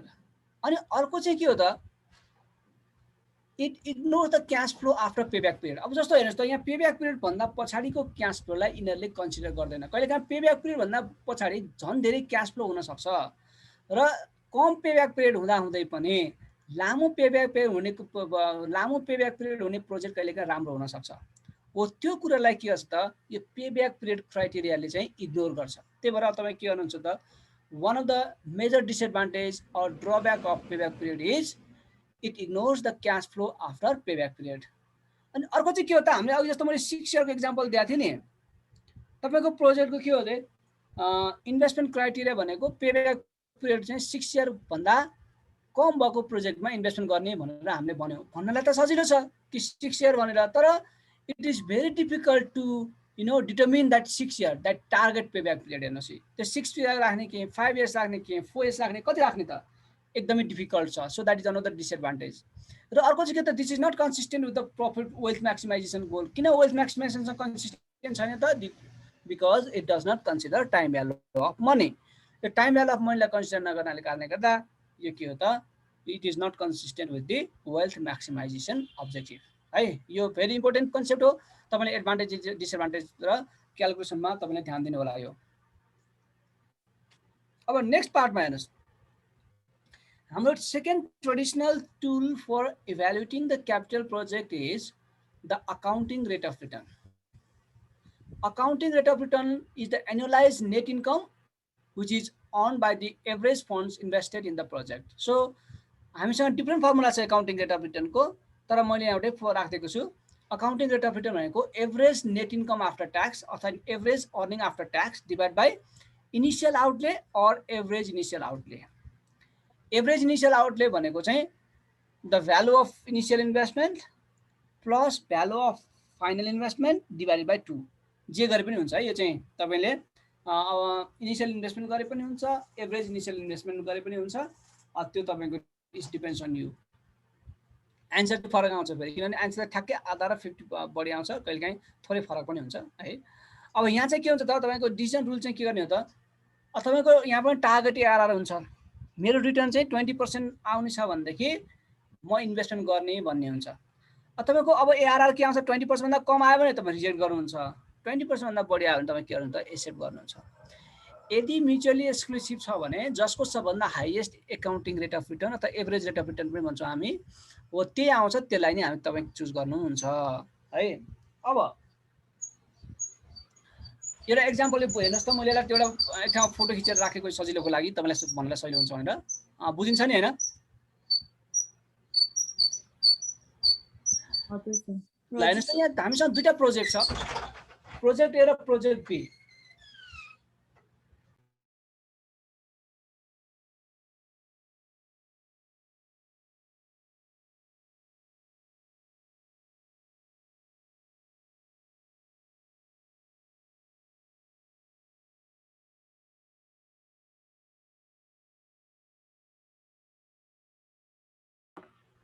ल यहाँ म म्युट भइहालेछ। अब तपाईँलाई यसरी केही इन्फर्मेसन एडिसनल इन्फर्मेसन पनि दिन सक्छ हेर्नुहोस् कहिलेकाहीँ है। अब एडिसनल इन्फर्मेसन दियो भने तपाईँले के गर्नु पर्यो, के याद गर्नु पर्यो भने यो अकाउन्टिङ रेट अफ रिटर्न अथवा average rate of return calculation गर्नको लागि मात्रै हामी net income after tax use गर्छौँ। बाँकी सबैको लागि हामी के गर्छौँ त, cash flow after tax use गर्छौँ। त्यही भएर यदि तपाईसँग क्याश फ्लोको इन्फर्मेसन पनि छ, नेट इन्कम आफ्टर ट्याक्सको पनि इन्फर्मेसन छ भने यहाँले के गर्नु पर्यो त, एकाउन्टिङ रेट अफ रिटर्न निकाल्दाखेरि चाहिँ प्रफिट आफ्टर ट्याक्स युज गर्नु पर्यो, बाँकी सबै निकाल्नको लागि चाहिँ क्याश फ्लो है। अब यहाँ हामी सिम्पली हेर्नुहोस् त के हो छ, average earning after tax divide by average investment हेर्नुहोस् फर्मुला भनेको। अघि हामीले माथि जुन पढेका थियौँ त्यो भनेको के हो त हेर्नुहोस् त, मैले यहाँ हेर्नुहोस् है, एभरेज अर्निङ आफ्टर ट्याक्स भनेको एभरेज EAT भयो, अथवा divide by initial outlay or average initial outlay गर्छौँ हामी। र तपाईँले चाहिँ के गर्नुहोस् त, अब एउटै गर्दाखेरि चाहिँ यो इनिसियललाई मात्रै नलिएर एभरेज लिने गर्नुहोस् है अब सधैँभरि, किनभने यो बढी चल्छ। हुन त इनिसियल मात्रै गर्दाखेरि पनि तपाईँको फरक पर्दैन, त्यही भएर हामी इनिसियल एभरेज युज गरौँ। अब प्रोजेक्ट A को गर्दाखेरि यो क्यास फ्लोलाई बिर्सिनुहोस् तपाईँले। अब तपाईँलाई चाहिने के हो त, त्यो 1,000 चाहिने हो हैन, 1,000 तपाईँलाई चाहियो भनेको। अब यहाँ एभरेज अर्निङ आफ्टर ट्याक्स भनेको कति भयो त, 1,000 नै हो। 1,000 प्लस 1,000 प्लस 1,000 डिभाइड बाई 3 गर्दाखेरि कति नै आउँछ, 1,000 नै हुन्छ। अनि एभरेज इन्भेस्टमेन्ट भने चाहिँ यहाँ कति छ त, इनिसियल इन्भेस्टमेन्ट 9,000 अनि फाइनलको भ्यालु दिएको छैन, त्यही भएर 9,000 डिभाइड बाई 2 गर्दाखेरि कति भयो, 4,500। त्यही भएर तपाईँको फर्स्ट इयरको अकाउन्टिङ रेट अफ रिटर्न कति आयो त, 22.22% आयो। हेर्नुहोस् त तल वर्किङ इन्फर्मेसन पनि दिएको छु मैले, त्यहाँ यहाँ यसमा दिएछ। एभरेज अर्निङ आफ्टर ट्याक्स त्यसरी निकाल्ने, total earning after tax over the projects life divided by projects life. अनि एभरेज इन्भेस्टमेन्ट भनेको इन्भेस्टमेन्ट डिभाइड बाई 2। यदि तपाईँको फाइनल भ्यालु अफ इन्भेस्टमेन्ट दिएको छ भने त्यसलाई पनि प्लस गर्नुपर्छ। सिमिलरली प्रोजेक्ट B को हेर्नुहोस् त, अब यहाँ चाहिँ इक्वल क्यास फ्लो छैन, त्यही भएर तपाईँले के गर्नु त, 4,000 प्लस 1,000 प्लस 1,000 गर्दा टोटल 6 भयो, 6,000 त्यसलाई डिभाइड बाई 3 गर्नुहोस्, कति भयो, 2,000 आयो एभरेज। एभरेज नेट इन्कम कति आयो त, 2,000 आयो। 2,000 डिभाइड बाई अब त्यसमा एभरेज इन्भेस्टमेन्ट अगेन गर्नुहोस्, 12,000 थियो, डिभाइड 2 गर्दाखेरि 6,000 भयो। यो चाहिँ कति हो त, 33.33% आयो। अब यहाँ हामी यदि तपाईँको एक्सक्लुसिभ प्रोजेक्ट छ भने हामी हाइएस्ट आएको प्रोजेक्ट B लाई चुज गर्छौँ। यदि यो इन्क्लुसिभ छ भनेदेखि हामी के गर्छौँ त, यसको टार्गेट भन्दा बढी अथवा कस्ट अफ क्यापिटल यहाँ दिया होला, कस्ट अफ क्यापिटल 15% छ, त्योभन्दा बढी आएको कारणले गर्दाखेरि हामी एक्सेप्ट गर्छौँ। हाम्रो कस्ट 15,000 छ, रिटर्न चाहिँ कति छ त, त्यति छ, त्यही भएर हामी यसमा एक्सेप्ट गर्छौँ। यहाँसम्म केही छ?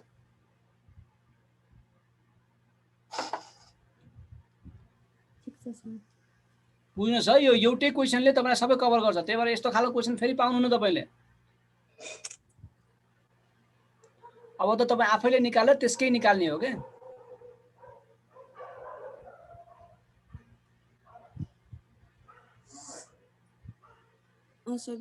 ठिक छ हैन? अब अर्को हेर्नुहोस् त, अब यसको पनि एडभान्टेज र डिसएडभान्टेज कुरा आउन सक्छ। यो नर्मली यो चाहिँ हाम्रो ट्रेडिसनल मेथड भएको हुनाले गर्दाखेरि नर्मली हाम्रो most of the advantage disadvantage of payback period छ, that is also applies for here also हैन। अब यहाँ के हो त, यसको एडभान्टेजहरू के छ, again this is very simple and easy to understand हैन। अब यसले के हो त, it is advantage is it consider the profitability हैन, प्रफिटेबिलिटीलाई कन्सिडर गर्छ। तर अर्को चाहिँ के हो त, it is based on accounting data. हामीलाई एकाउन्टिङ डेटा भयो भने क्यालकुलेसन गर्न सजिलो हुन्छ भन्ने मान्यता छ। अब डिसएडभान्टेज भनेको again it ignores the time value of money हैन, टाइम भ्यालु अफ मनीलाई कन्सिडर गर्दैन। टाइम भ्यालु अफ मनीलाई कन्सिडर नगरेपछि तपाईँले एडिसनल दुईटा पोइन्ट थप्न सक्नुहुन्छ। It does not consider the risk factor र it is not in the line of wealth maximisation objective. अब हामी दुईटा कुरा गरेका थियौँ, त्यो पनि राख्न सक्नुहुन्छ। र अर्को ठुलो यसको डिसएडभान्टेज भनेको चाहिँ this method is based on accounting profit rather than CFAT। हेर्नुहोस् है, CFAT भन्दा अकाउन्टिङ प्रफिटमा जुन यसले क्यालकुलेसन गर्छ, that is its major drawback. Because in finance, if you are working in the finance department, your concern is cash flow after tax, not the profit. हेर्नुहोस् कहिलेकाहीँ के हुन्छ त, even if you have a very good profit, you may have the negative cash flow, or even if you have the losses, sometimes you may have the positive cash flow. त्यसले गर्दाखेरि we are more concerned with positive cash flow. Cash flow generate गर्नु पर्यो। हेर्नुहोस्, त्यसले गर्दाखेरि यसले चाहिँ केमा डिसिजन बेस हुँदो रहेछ त, अकाउन्टिङ प्रफिटमा नेट इन्कम अप गर्ने कारणले गर्दाखेरि that is another drawback or disadvantage or limitation of using accounting rate of return as a tool for evaluating capital projects है। अब नेक्स्टमा हामी हेर्दाखेरि के गर्छ त अब डिस्काउन्टिङ पे ब्याक पिरियड हेर्नुहोस्। अब यो चाहिँ के त टाइम भ्यालु अफ मनीलाई कन्सिडर गर्छ। अब मैले केही पनि कुरा गरिन हेर्नुहोस्, यो अघि हामीले पे ब्याक पिरियड निकालेका थियौँ।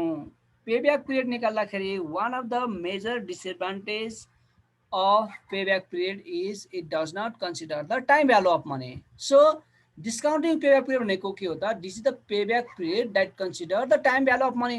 हामी फर्स्टमा के गर्छौँ त, जुन क्यास फ्लो छ त्यो क्यास फ्लोलाई गिभन कस्ट अफ क्यापिटलले डिस्काउन्ट गर्छौँ र त्यही क्यास फ्लोबाट के गर्छौँ त पेब्याक पिरियड निकाल्छौँ।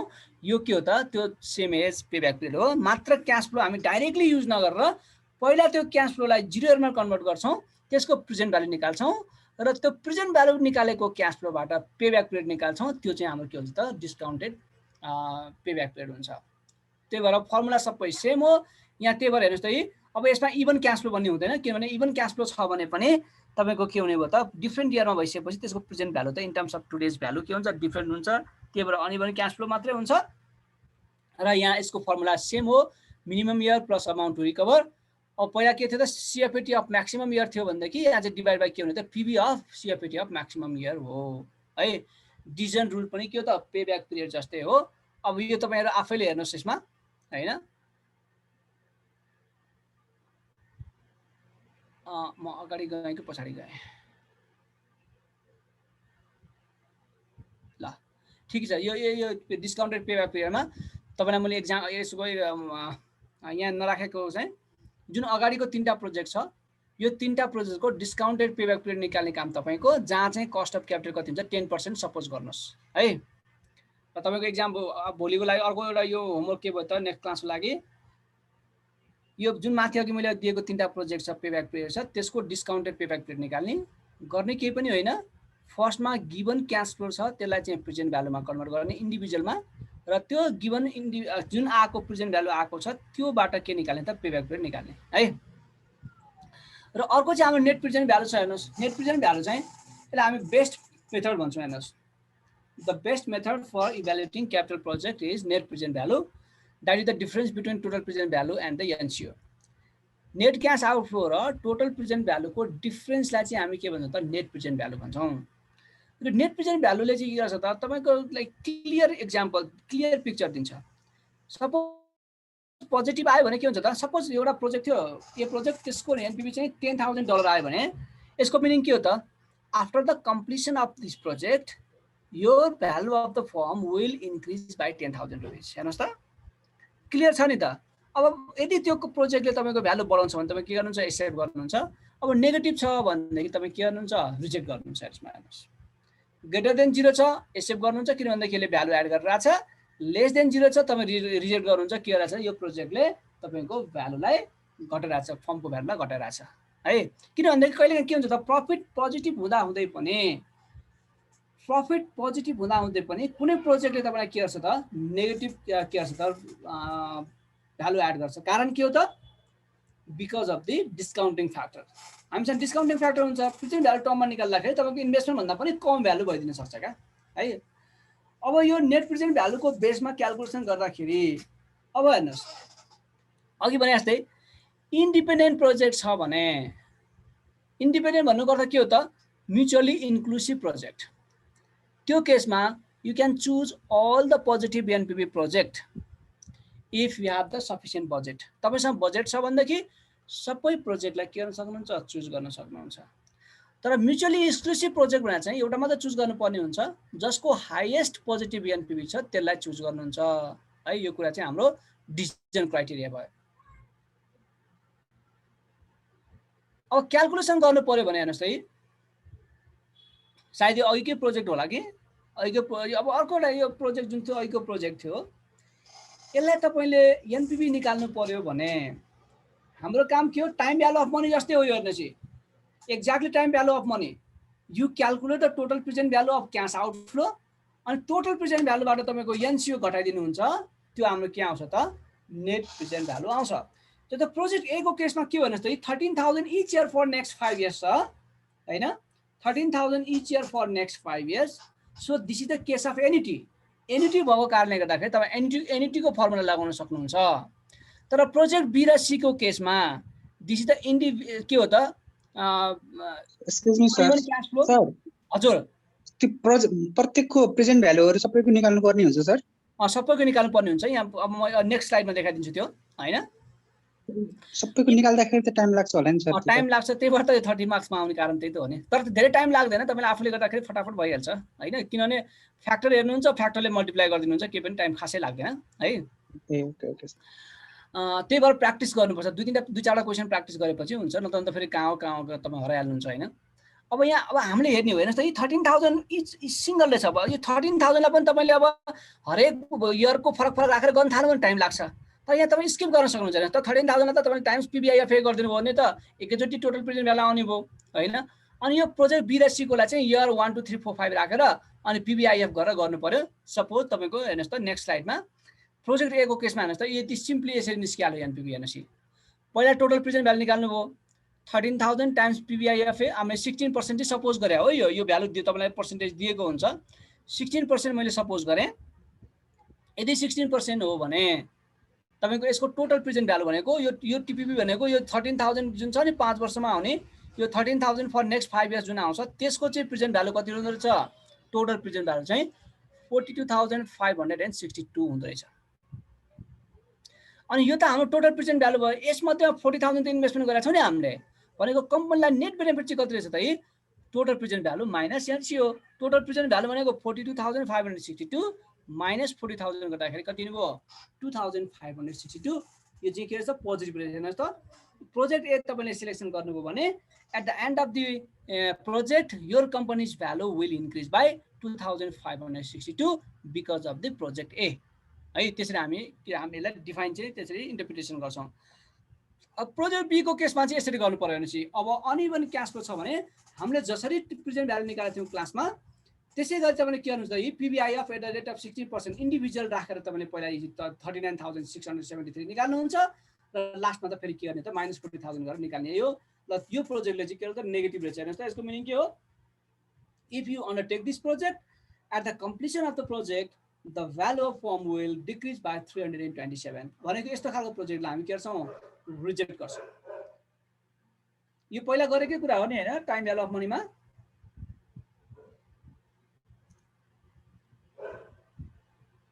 अब सिमिलरली फर प्रोजेक्ट सी हेर्नुहोस् त,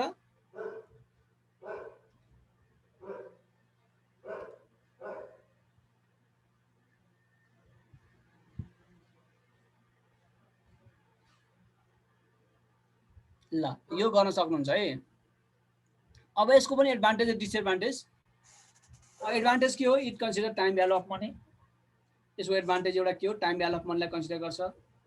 टाइम भ्यालु अफ मनीलाई कन्सिडर गर्छ मिन्स यसले रिस्क फ्याक्टरलाई पनि कन्सिडर गर्छ। तपाईँ अर्को पोइन्ट पनि राख्न सक्नुहुन्छ। अनि अब के हो त? It is based on cash flow. Cash फ्लोबाट क्यालकुलेसन गर्छ, त्यो पनि एडभान्टेज भयो। यो चाहिँ के हो त? वेल्थ म्याक्सिमाइजेसन कन्सिस्टेन्ट छ, किन त प्रेजेन्ट भ्यालुलाई कन्भर्ट गर्छ है। अब डिसएडभान्टेज यसको हेर्नुहुन्छ भने even if this is the best method for capital budgeting to evaluate the capital budget, it's one of the major drawback is it is very difficult. Sometimes it will be very difficult for the calculation हैन, कहिलेकाहीँ difficult हुनसक्छ हैन। अर्को चाहिँ के हो त? योभन्दा पनि ठुलो कुरो चाहिँ it is difficult to determine the required rate of return. अब त्यो 16% भन्दा मैले पो यहाँ भने तपाईँ टक्क राख्नुभयो त, तर तपाईँ आफैले गर्दाखेरि तपाईँको आफ्नै कम्पनी छ, कति पर्सेन्ट राख्ने त डिस्काउन्टिङ रेट हो? It will be difficult for you. तर अब यसको आन्सर त सजिलै छ। तपाईँ के राख्ने त? Weighted average cost of capital. तपाईँको जति कस्ट छ त्यो weighted average cost of capital WCC निकालेर तपाईँले राख्नुहुन्छ।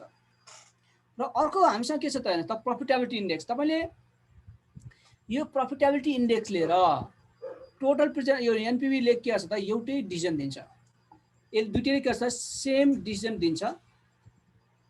एनपिभीले एक्सेप्ट गर भन्छ भने यो डिसिजनले पनि के छ? यो प्रोजेक्ट यो क्राइटेरियाले पनि एक्सेप्ट गर भन्छ, त्यसले रिजेक्ट गर भन्छ भने यसले पनि रिजेक्ट गर भन्छ। त्यसले गर्दा it is on the line of net present value.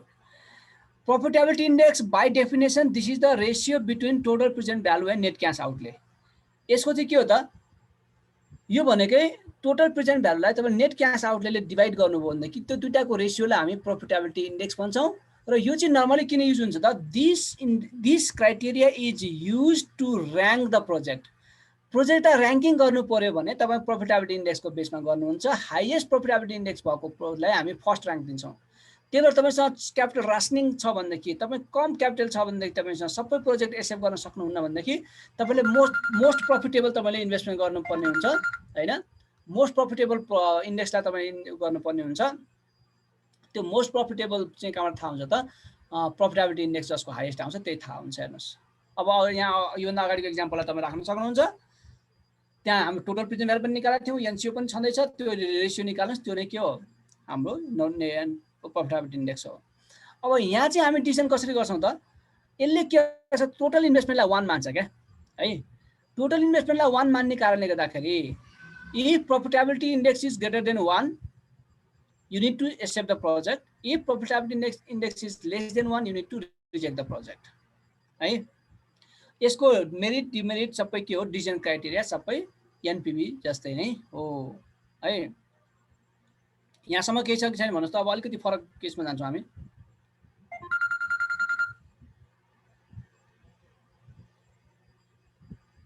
छैन सर, केही बुझे जस्तो भइरहेछ नि? अच्छा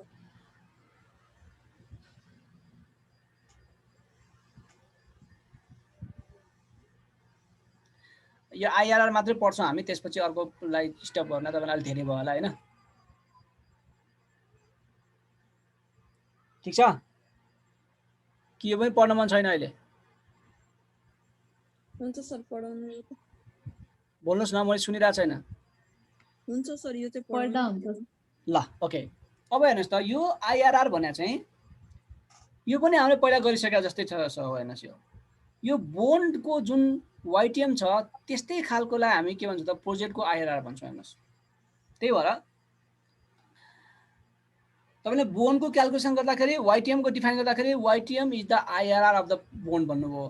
अब यहाँ हामी के भन्छौँ त? IRR is the YTM of the bond भन्छौँ, वाइटिएम अफ द प्रोजेक्ट भन्छौँ हामी। अब बाई टेक्निकल डेफिनेसन यसलाई चाहिँ हामी के भन्छ? This is the discounting rate that equals the present value of cash inflows with the initial investment associated with the project.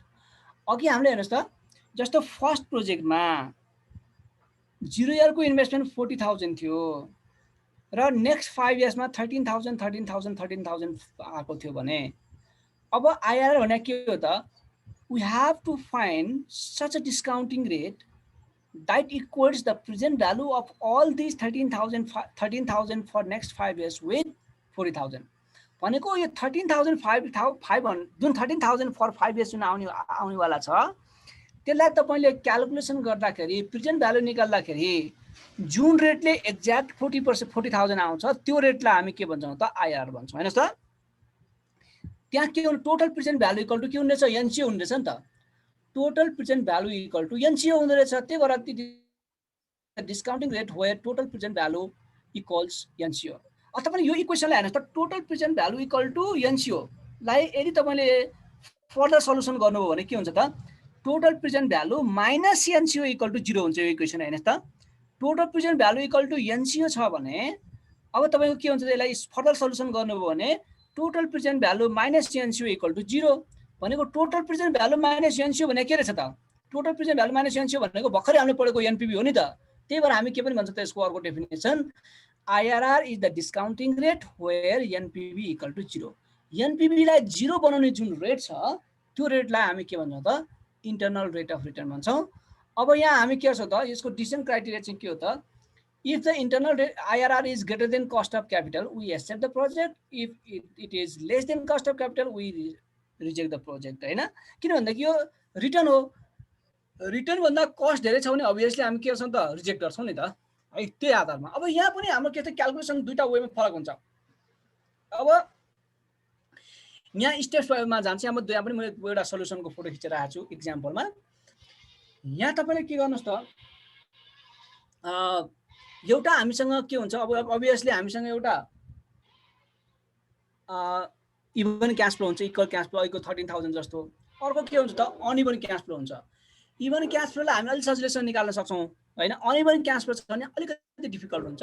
कसरी गर्ने हामी सरल हेरौँ मात्रै अहिले है। अब तपाईँलाई यो अनि हेर्नुहोस्, सपोज यु हेभ 2 प्रोजेक्ट हेर्नुहोस् त एउटा प्रोजेक्ट छ जसको चाहिँ दिन्छ क्यास फ्लो चाहिँ every year for next 5 years dollar अब रुपिस जे होला 15,625 दिन्छ। अर्को चाहिँ प्रोजेक्ट बी छ जसको इन्भेस्टमेन्ट चाहिँ 10 लाख छ र त्यसले के गर्छ है 40,000 4 लाख 3,50,000 3,25,000 3 लाख 4 लाख फरक फरक यसरी के दिइरहेको छ यसले क्यास फ्लो दिइरहेको छ। भनेको प्रोजेक्ट ए जब हामी इभनबाट जानु पर्यो, प्रोजेक्ट बी हामी केबाट जानु पर्यो त अनइभनबाट जानु पर्यो है। ल हेर्नुहोस् है अब प्रोजेक्ट ए को केसमा सबभन्दा यो हेर्नुहोस् है फर्स्टमा हामी के गर्छौँ पे ब्याक पिरियड फ्याक्टर भन्छौँ पीबीपी फ्याक्टर। फर्स्ट स्टेपमा तपाईँ के गर्नुहोस् त पे ब्याक पिरियड फ्याक्टर निकाल्नुहोस्। त्यो भनेको एनसीओ डिभाइड बाई एनुअल सीएफएटी भनेको यो के नै हो पे ब्याक पिरियड नै हो क्या। त्यही भएर कति आयो त 3.2 आयो हेर्नुहोस् त है 3.2 आइसकेपछि अब तपाईँ के गर्नुहुन्छ त यो 3.2 पीबीआईएफए फ्याक्टरमा गएर खोज्नुहुन्छ। पीबीआईएफए फ्याक्टरमा कहाँ गएर खोज्ने त जति लाइफ छ त्यति। यसको लाइफ कति छ त लास्टमा 5 yearsसम्म छ नि त, त्यही भएर 5 मा गएर खोज्ने कति त 3.2 खोज्ने। 3.2 चाहिँ कहाँ पर्छ त हामीले जसरी टाइम भ्यालु अफ मनीमा आर निकाल्दाखेरि गरेका छौँ त्यसै गरी यो सेन्टेन्स मैले तपाईँलाई लेखाइदिएको थिएँ। If you see at the PBIFA table 3.2 will lie between 3.27 and 43 and 3.1993 which are corresponding to 16 and 17% respectively। एकपल्ट यो खोज्नुहोस् त तपाईहरु सबैजनाले।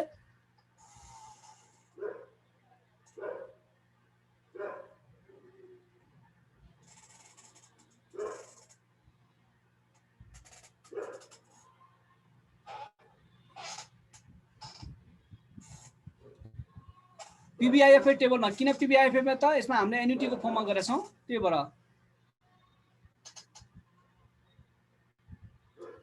पीबीआईएफए टेबलमा जानुस्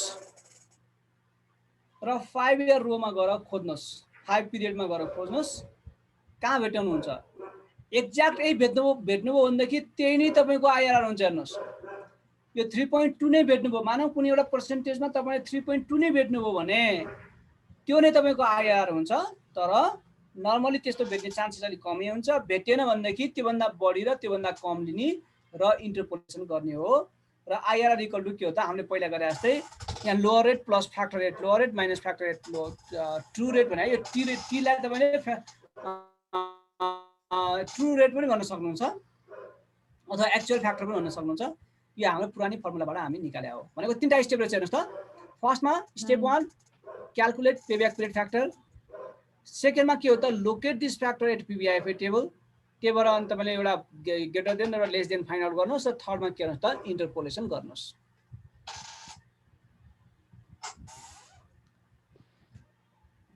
हेर्नुस् त यहाँलाई भेटाउनु भयो कसैले?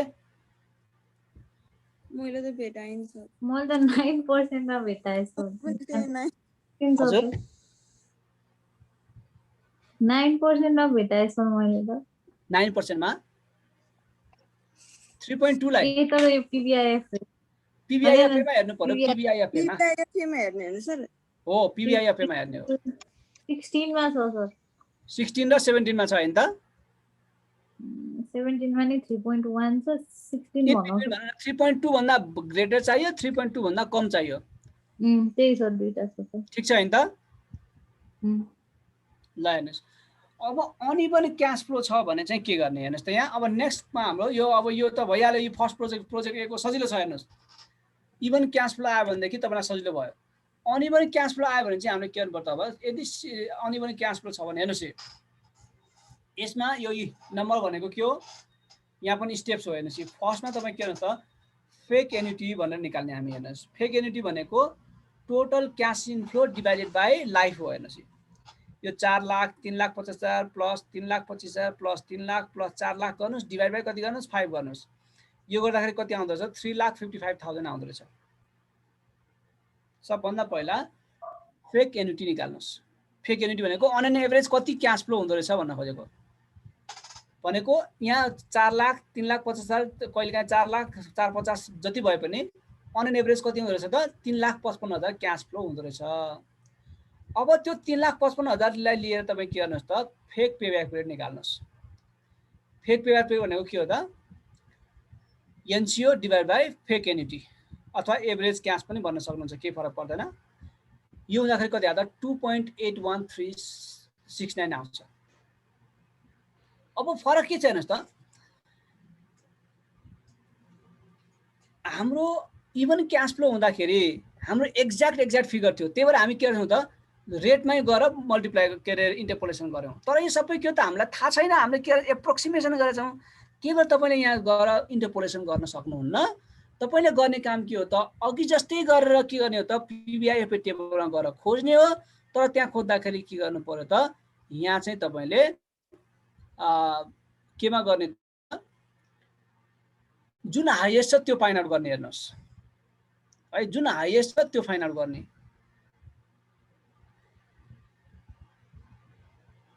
जुनको नजिक छ त्यहाँबाट सुरु गर्ने हेर्नुहोस्। यहाँ त मैले त्यो 24 यहाँ चाहिँ तपाईँ 4% को डिफ्रेन्स पनि गर्न सक्नुहुन्छ।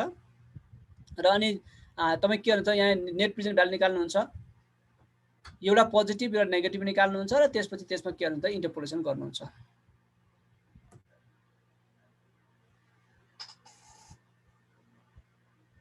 यसो गर्नुहोस्, आजलाई यतिसम्म गरौँ। म अब तपाईँलाई यो स्लाइड पठाइदिन्छु अहिले पछि है। अनि बाँकी यसको र अनि अर्को हामी नेक्स्ट क्लासमा गर्छौँ। तपाईँले यो एनपिभी आइआरसम्म निकाल्ने केही क्वेसन्सहरू म 2-3टा क्वेसन तपाईँलाई पठाइदिन्छु जुन तपाईँले निकाल्नुहुन्छ, आइआरसम्म निकाल्नुहुन्छ। अनि मन्डेको क्लासमा हामीले के गर्छौँ त यो मन्डेको क्लास सकेसम्म मिस नगर्नुहोस्। मैले 2टा क्वेसन गराइदिन्छु तपाईँलाई, लङ क्वेसन्स, जहाँ चाहिँ तपाईँको यो क्यास फ्लो आफ्टर ट्याक्स पनि निकाल्ने र त्यहाँबाट डिसिजन दिने। एउटा रिप्लेसमेन्ट केस गराइदिन्छु, एउटा न्यू प्रोजेक्टको गराइदिन्छु। त्यो गरेपछि बाँकी सबै त्यस्तै हुन्छ। केही पोइन्ट्सहरू नबुझ्ने छ भनेदेखि त्यसपछि तपाईँले फोनमै पनि मलाई सोध्न सक्नुहुन्छ। र अभियसली तपाईँको एक्जाम अगाडि हामी एउटा क्लास लिइहाल्छौँ है। त्यसले गर्दाखेरि हामी मन्डेको क्लास तपाईँ नछुटाउनुहोस्, यो सबै क्याल्कुलेट पढेर आउनुहोस्। आजलाई यति नै गरेँ नि त मैले है। हुन्छ सर।